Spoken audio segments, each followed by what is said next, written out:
മലയാള സിനിമയിലെ പുതിയ ഇൻഡസ്ട്രി ഹിറ്റായി മാറിയ സൂപ്പർ ഹീറോ ചിത്രം 'ലോക ചാപ്റ്റർ 1 ചന്ദ്ര' ഇനി OTTയിലേക്ക് ഓണം റിലീസായി എത്തി തിയേറ്ററിൽ തരംഗമായി മാറിയ 'ലോക' സിനിമയുടെ ഡിജിറ്റൽ അവകാശം സംബന്ധിച്ച് ധാരണയായതോടെയാണ് ചിത്രം OTT റിലീസിന് തയ്യാറെടുക്കുന്നത്. റിലയൻസ് ഗ്രൂപ്പിന്റെ ജിയോ ഹോട്ട്സ്റ്റാറിലാണ് 'ലോക' സിനിമയുടെ OTT അവകാശം സ്വന്തമാക്കിയിരിക്കുന്നത്.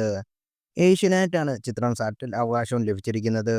അതേസമയം ചിത്രം എന്ന് OTTയിൽ വരുമെന്ന് ഇതുവരെ OTT പ്ലാറ്റ്ഫോമോ ലോകോയുടെ സിനിമയുടെ അണിയറ പ്രവർത്തകരോ അറിയിച്ചിട്ടുമില്ല.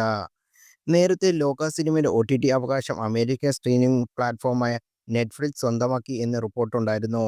എന്നാൽ ചിത്രം ഉടൻ OTTയിലേക്ക് ഇല്ലെന്ന് അറിയിച്ചുകൊണ്ട് ചിത്രത്തിന്റെ നിർമ്മാതാവ് ദുൽഖർ സൽമാൻ തന്നെ ആ റിപ്പോർട്ടുകളെ തള്ളിക്കളഞ്ഞു. പിന്നീട് ഇന്ത്യയിലെ ആദ്യ വനിതാ സൂപ്പർ ഹീറോ ചിത്രത്തിന്റെ ഡിജിറ്റൽ അവകാശത്തിനായി ജിയോ ഹോട്ട്സ്റ്റാറും ആമസോൺ പ്രൈമും തമ്മിൽ സോണി ലൈവ് തുടങ്ങി പ്രമുഖ പ്ലാറ്റ്ഫോമുകൾ രംഗത്തെത്തിയിരുന്നു. എന്നാൽ തിയേറ്ററിൽ തരംഗമായി മാറിയ ചിത്രത്തിന്റെ OTT അവകാശം വൻതുക എറിഞ്ഞ് ജിയോ ഹോട്ട്സ്റ്റാർ സ്വന്തമാക്കുകയായിരുന്നു എന്നാണ് റിപ്പോർട്ടുകൾ.